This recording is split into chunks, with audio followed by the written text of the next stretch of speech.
Now, I am forever online, so though I am already active on pretty much most of these platforms, as a long-form creator, I want to know which short-form platform is actually worth my time. That's it. That's my intro. Hi, I'm Amanda. You're watching Swell Entertainment, and I am coming to you from Vegas, where I just finished reviewing When We Were Young Festival. Now, that's why my voice sounds like this. It's partially because of allergies and the wind and the desert air and the dust, and also partially because I am trying to have my teenage dirtbag era in my mid-20s. It's not going to get any better throughout the course of this video. If anything, it's going to get worse. This video has been in the making for a while, and by a while I mean I did all of the work for this video back in September. Not that I forgot or anything like that, it's just like other things took priority than this video. And I still had all the data and I wanted to talk about the results and actually do a deep dive on the results. And I might as well share them with you. Basically, I was at Playlist Live September 1st through like the 5th, 6th, I don't remember. But I was at Playlist Live. Spoiler alert, I did not have a good time at Playlist Live, but if you would like to watch that video, it'll be linked down below. Now, the thing about going to events like this is I usually end up getting ideas for other videos while at these events, whether I'm having a good time or not. It gets the creative juices flowing. I don't know if it's like-minded people, I don't know if it's the topics being discussed, but for whatever reason, I just start getting a bunch of content ideas.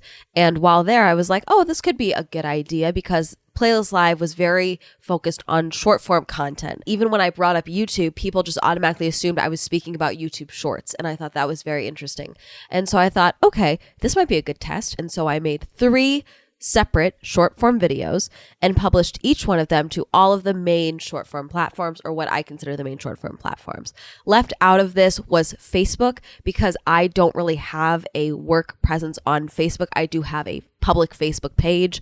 I think it has 1,000 followers on it. I do plan on leaning a little bit more into Facebook because that's where everyone's telling me the real money is right now. So we'll see if that goes anywhere. But for the purpose of this video, I left out Facebook. We have YouTube Shorts, Instagram Reels, TikTok videos, and also Snapchat Spotlight. Now, I've talked about a lot of these different platforms in other videos. I've touched on them before, specifically talking about the creator payouts and how they have creator funds and how they've rolled back. A lot of them have rolled back their initiatives with paying creators in an effort to try and match YouTube and all of that, which that's my whole view of it, is that they're trying to match YouTube so that they can continue to incentivize creators to make content for their platforms because the platforms don't exist without user-generated content. You get my point, I'm hoping. God, I hate how my voice sounds so much right now. Now, normally I would not include Snapchat in this discussion. However, at Playlist Live, there was multiple creators who were talking about how much money they make on Snapchat. And so I'm thinking, that might be interesting to see because I've heard about Snapchat Spotlight for a while. I think they really rolled it out in 2020, 2021. I got to check. But they were originally giving away $1 million a day for their Spotlight fund, for lack of a better word. And that eventually rolled down to then be $1 million a month towards creators. I'll have to check my account, but I believe there was a bit of time in 2020 where I did try to start posting on Snapchat Spotlight just to see if it would go anywhere. And I gave up on that very quickly, but I was busy and bad at my job still. Gave up on that very quickly. So I believe aside from Snapchat, for all the other platforms, I'm in some form of a creator fund on the platform. TikTok, I'm in the creator fund. Instagram, I'm in the Reels play fund, the bonus fund, whatever it's called. And then obviously on YouTube, I am monetized. Now, though I have posted shorts here and there on this channel, I have never actually gotten a shorts payout. Don't know what the scale is for shorts payouts in particular. I've seen some people say that they've made $700 a month on average. I've seen some people say that they've made $200. I saw one person who made $1,200 2 months in a row and then never made any more after that. There is a way to monetize shorts outside of the Reels fund, and we will talk about how much I made from those shorts individually. So all 3 videos have to do with Playlist Live, and for the most part, all of them were posted or submitted at the same time. The only one that was not posted at the same time was the meet and greet one. I had to post that earlier on Instagram than the other ones because the Reels fund was actually going to reset. There is a timeline for the Reels payouts of when you can earn money for that period. And I did not post that same video on YouTube because on YouTube, I had a video that was doing very well and I didn't want to ruin its momentum by uploading a short because regardless of what everyone says, there's not enough data that I can see that's clear that can talk about whether or not a short messes with your algorithm for your long form videos just yet. And so I didn't want to ruin that momentum. And honestly, it ended up not mattering because YouTube then age restricted the video with no warning whatsoever and no complaint. They just did it. And though they reversed it, it halted the video. It's quote unquote shadow banned, for lack of a better word, and is stuck at 700,000 views ish, which fine. Thank you. Great. The video was on track to do 1 million in 3 weeks. So that's fun. Thanks, Daddy YouTube, for that spanking. My God. So I'm going to do this platform by platform just because I think that'll be the easiest way to do it. So let's do the easiest one first. Snapchat. So did you know that Snapchat Spotlight has to approve your video before it gets blasted out to more people? Because it does. I didn't know that. So the 2 videos, Swell Takes You Around Playlist Live and When People Think You Work for Playlist Live, those were not accepted into the Spotlight. And they were denied within a minute of me uploading them, like immediately. Now, also, in case anyone's wondering, I edited all of these in CapCut, not using TikTok. So there's no watermark, there's no metadata for individual apps or anything like that within the video itself because I edited it in an app. I edited it all through CapCut. Though I believe CapCut is associated with TikTok, so maybe that was part of the issue for some of these apps. But considering the 3rd video got posted by Snapchat, I don't think it was that. So when I recorded this, both said that they had not been accepted and that neither were live on Spotlight. However, when I went to go get the add-ins, the visuals for this video, both now say that they are live. So no idea what happened because I did nothing. When it's not accepted into the Spotlight, it is then added to your Snap map, which is my understanding, it's kind of like a public story. Swell Takes You Around Playlist Live, which was the first video. That got 50 views. And it says Snap status not selected. It doesn't really give me a reason why, I don't believe. It just says, please try again. Unfortunately, the Snap was not selected for Spotlight. Check the Spotlight Snap guidelines for tips and try again. But on Snapchat, that first video got 50 views and 1 like. The second video got 110 views, got 3 likes and 0 comments. Also not selected. And then the one that was selected was the Playlist Live Meet and Greet one. That was selected. I had no idea it had been selected, which I thought was interesting. It's been bookmarked over 10 times. It's been liked 10 times, and it has 0 comments, but it does say new pending replies. Someone said, the hell, you're gorgeous. I'll accept that. And that got 2,200 views. Now, I have no idea, and my guess is no. I don't think this made any money. There's no way for me to see any actual data. There's delete snap, save snap, remix snap, share snap, and then the creator itself. There is a payment section, but I do think that's for me to pay if I want to do boosts and things like that. And there's nothing that says like fund, what you're owed, none of that. If you have any idea of how to see more information about Spotlight, please let me know. But I can't find anything. Because it didn't give us any of the data, we're going to say it gave me 0 followers. Also, for the start, it says that I have 742 subscribers on Snapchat. I don't know what that number is. Obviously, if you guys see my end screen where I talk about, hey, also here's all my social media, that Snapchat has been on there for years now. I really don't post all that often on Snapchat. I use it to talk to friends, and that's really it. If you choose to follow me over there, have fun. I probably could just cut out that Snapchat bit, but I just haven't. Now let's do TikTok because I think that one's going to be a little more annoying. So we have 1, 2, 3 TikToks, obviously, but they're between the second and the third. There was 1, 2, 3, 15, 16, 17. 17 TikToks between the second and third video. Why? Because I'm annoying. Logging in on my computer should be able to give me more data, but obviously we're over a month out now. I did recently have an influx of followers because I'm funny. So I'm at 26,000 followers in total, which is nice. On the computer, I'm able to do custom analytics for TikTok, so we're going to be doing that. So this was posted 9/4, so we're going to start with the 9th. Oh no, the 4th. And then we're going to end it with the video that was last posted, which was 9/16. So apparently TikTok won't let me go back earlier than the 8th for this data, which is crazy. So that's a period of 13 days. Now, obviously there was other videos in that time, but that'll give me some information. Even with all the videos that I posted, I started with 21,800K followers and ended with 22,900K followers. So I had a net growth of 1,162. Engagement, here we go overall. This is more important. So we're going to do the same pocket of information. So we're going to do the 4th to the 16th. So for this pocket of time for overall engagement, I got 391,000 views, 6,500 profile views, 79,000 likes, 623 comments, and 1,300 shares. Now, overall, if I was a TikTok creator, that would be fairly low. However, I am not a TikTok creator. I mostly use TikTok to shitpost. So this is actually pretty good in my opinion. So the very first video, which is Swell Takes You Around Playlist Live, I got 803,098 views. Oh, I don't think I could have said that number any more wrong. 1,095 likes, 19 comments, and 15 saves, and 5 shares. Now, the 5 shares can actually mean a couple of things. It can mean that you sent it to a friend. It could mean that you just saved the link and didn't do anything with it. It could say that you saved it to something else, I believe, but I got 5 shares, technically. The second video did very well. The second video got 269,000 views. On the next video, that's the When People Think You Work for Playlist Live, a funny video. That got 60,000 likes, 131 comments, and 74 shares. The final video got 3,666 views, 401 likes, 8 comments, 7 saves, 0 shares on that one. Oh, also for context, where I could, I tried to keep the captions across all platforms as similar as possible, same with hashtags, so that it would be as closely matched of an upload as possible. Now, obviously the second video was a little funnier. The other two are a little more informative, a little more vloggy-esque. Basically, I was doing an Instagram live stream while at Playlist Live because there was nothing to do, but I didn't want to go back to my hotel room just in case something did happen. And so I just did an Instagram live, and people thought I worked at the convention and were coming up and asking me questions.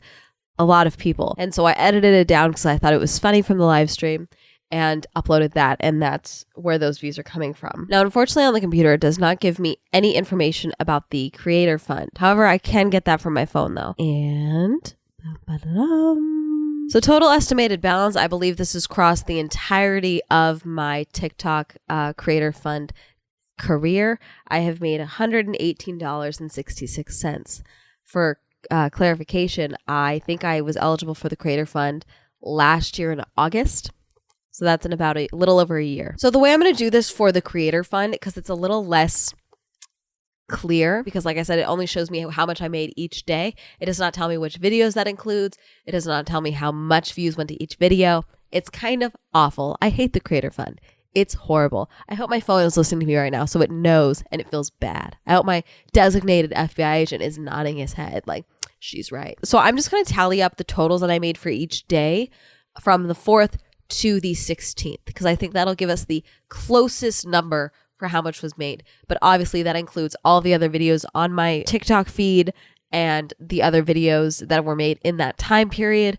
But I feel like that's the best we can really do. And obviously there's money that was made from these videos after that time period, but for the sake of this video, I think it's clear that I should just do that amount. So for that time period, I made exactly $10. If we want to count the following day, we can, but it's only about 24 cents. I didn't have any other big payout days until the 20th when I made about $5 in one day. So we're going to go ahead and stick with the $10 for how much was made from that total. So my current payout for TikTok overall for the Creator Fund is $31.66. Rolling in dough. Let's go ahead and move on to Instagram. Now, like I said, Instagram has different pay periods. Yeah, so for this particular period where these videos were posted, the pay period was for August 19th to September 19th. And for the entirety of that period, I made $102. That is pretty much the norm for me with Instagram Reels. I usually make about $100 on average a month from Instagram Reels Fund. That number, I have found that it doesn't matter how many videos I post, the views have fluctuated. It never changes more than $1 or $2 past 100. Not particularly sure why. This is usually a couple of tens of thousands of views. I'm not hitting 1 million views or anything like that, or even over 100,000 views. I think the max I've ever made views wise is about 90,000 in a month. And then even then, I think the total was like $106. So not the only TikToks that were posted in this period. There was also 3 other TikToks that were posted. One got 8.7K. One got 5.8K, one got 6K. Those are the outside videos. So the Playlist Live walkthrough got 5.7K views. The customer service video got 10,100 views, and the meet and greet video got 6,200 views. So for those videos, it's about 22,000 views. So about half of the views that made up the total payout, which we can say it's about $51 that was made from those videos. However, again, I found that once I hit, it takes like maybe 2 videos in total to get to that $100 threshold. And then after that is where the problem is. It doesn't matter how many views or how many videos I post in that period. It's pretty much stuck around the $100. Don't ask me why. I don't know. So the tour of Playlist Live got 511 likes, 2 comments. Customer service got 1,151 likes, 28 comments. And the meet and greet got 472 likes and 1 comment. Now, these have a little bit more insights in them. For example, the meet and greet one was saved 17 times. It was not shared at all. And as far as growth possibilities go, for Instagram, Reels is the way to do it. For example, my posts on Instagram usually don't get shown to non-followers, maybe 5 to 10%. Max 20% of the overall views for who looks and views my photos on Instagram for my stagnant and my carousel posts. Static, not stagnant, static posts. As far as discoverability though, for Reels, it's about 50-50 for followers to non-followers, which is kind of cool. And I believe that's because of the Reels page, like the Reels feed. And though I never spend time on the Reels feed because my Reels feed is messed up, I get the weirdest videos. That's a good way to get views. And new followers potentially. Yeah, the 50-50 followers to non-followers seems to be pretty consistent across all of my Reels based on what I'm seeing on Insights. Oh, okay. For the Swell Takes You Around Playlist Live, maybe it's because I included the word swell in there, maybe not. But it was actually only about a third non-subscribed people, non-followers that were shown that video or watched that video. So that's interesting. All right, time for Big Daddy YouTube. So for Swell Takes You Around Playlist Live, it got 22,800 views. It had a watch time of 274 hours, and I gained 10 subscribers from it. And $0 were made in revenue. So basically, outside of the Shorts Fund, the way that you can monetize Shorts is you can go back in on a computer and turn on monetization and basically turn on pre-roll ads, okay? And so though when they're swiping through the Shorts feed on YouTube, they will not get an ad. Say if someone is subscribed to me and they see my video in their subscription box, when they click on it, there's a chance they will be shown an ad. That is where I could potentially make money from Shorts at this point. Not from scrolling, but from someone actively clicking on the short. What I do back about YouTube, obviously, is there's more data. TikTok is trying to get better. Their creator fund details, analytics need to be more clear. But for example, this has a 76% view rate for YouTube. 43 seconds are the average view duration, and it's a 57-second video. And in the last 48 hours, just because I have this data, it has been viewed 44 times. And the thumbnail for that video is one of the ball pits that just automatically got chosen for the short. The next one is accidentally ended up working customer service. This one got 111,200K views, had a watch time of 1.4K hours, 94 subscribers, $0. This video is a full minute long, and the average view retention goes to 46 seconds on average. Also have the reach, how viewers found this short. Browse feature is the highest one, and then Shorts feed is the second highest one at 42%. Channel pages, 5%. Suggested videos, 2%. External site. You guys share my things on the weirdest things. Someone shared it via discord.com, Discord, Instagram, Samsung.android.messaging. So like I said, this video was posted later on YouTube than on the other platforms. This one was posted on September 25th, which I believe is when I was still in Europe. So this is the meet and greet video, and it got 14.8K views, 138 hours of watch time, plus 5 subscribers. And this one actually must have done better on the channel itself because it made $2.24. That's an RPM of $1.21 and a playback-based CPM of $8.59. And 4 cents of that is YouTube Premium. This one was less neck and neck between the browse feature and the Shorts feed. My guess is that's why it actually made a little bit of money versus the other ones. Across the 3 main platforms, because let's put Snapchat on the back burner overall, the videos that consistently performed the best were the sit-down video of me being treated like a customer service worker. That one consistently did the best across all platforms, but obviously it got the most views on TikTok. The platform that consistently got a good amount of views per video was YouTube. Now, obviously, that is my main social media platform. That's where I have the most followers compared to my other platforms. That's not that surprising. So though all the videos adding up their views did not equal to the one popular-ish video on TikTok, the videos did consistently get higher views than all the other platforms. And again, obviously, YouTube's my main platform. That's not that surprising. As far as the platform that made the most money, the answer is pretty much Instagram. Like I said, I'm in the Reels Fund. I believe you have to have at least 10,000 followers to be in the Reels Fund on Instagram. And then someone said that if you have over 1 million, you actually can't make any money from Reels on Instagram.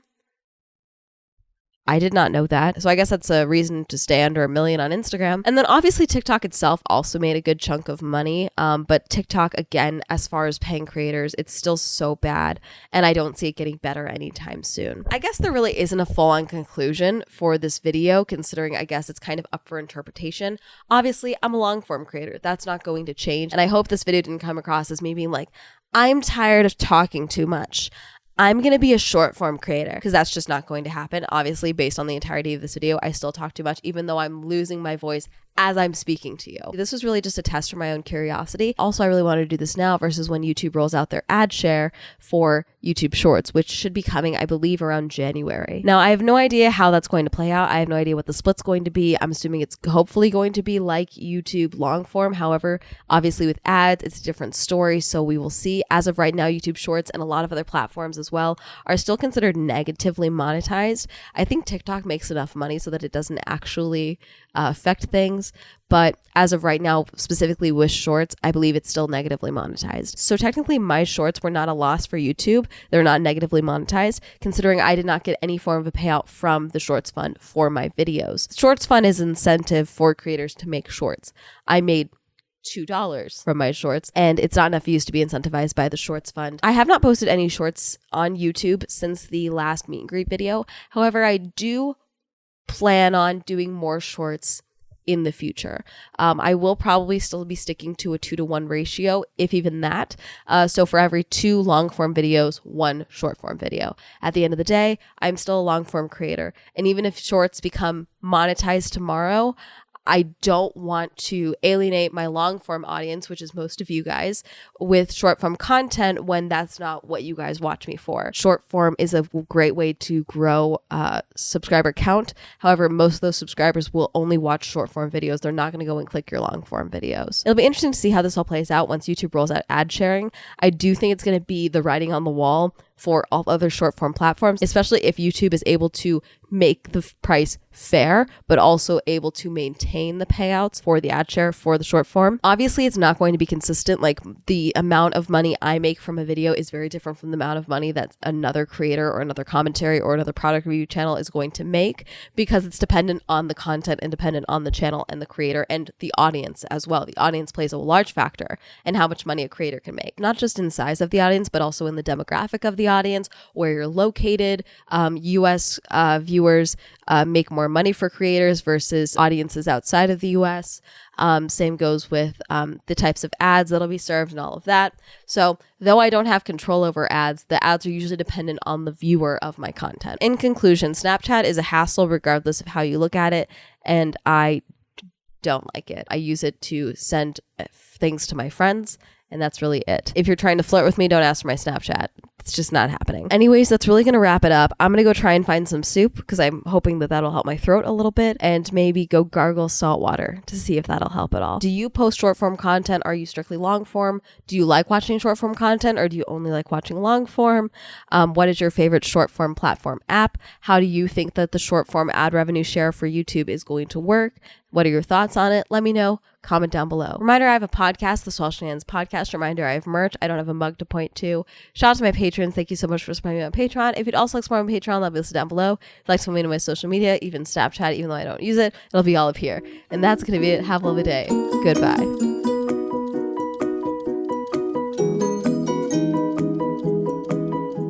Even though I make pretty good money from Instagram Reels, it is really just like when I feel like posting a reel, you'll get a reel. TikTok, you'll probably get maybe 1 video a day on average, unless there's shit going down, then you'll get more. But it is like just permanent shit posting over on TikTok for the most part. And occasionally, look, I'm hot. That's what TikTok is. YouTube Shorts, it's probably going to be a more condensed, smaller version of the commentary content that I make. Thank you, Alan, Cameron, Christopher, Chris P, Crash BC, China, Dirty One, Don, Elliot, Evan, Eric, Eal, Hopeless Incognito, Jack Ray, James, Joe, John, M, Jordan, Joseph, Kenny, Kim, Kristen, Lamb, Lex, Lisa, Luis, Matt, O, Matthew, Meme Lord, Michael J, Mecca, Nathan, Nathaniel, Pat, Penn, Richard, Robert Ross, Sam, Serena, Skylar, Simon, Tasha, Timothy, Heavenly, Plastic, Com, Cordy, Randy, Wendy, Williams, Andrews, Wink.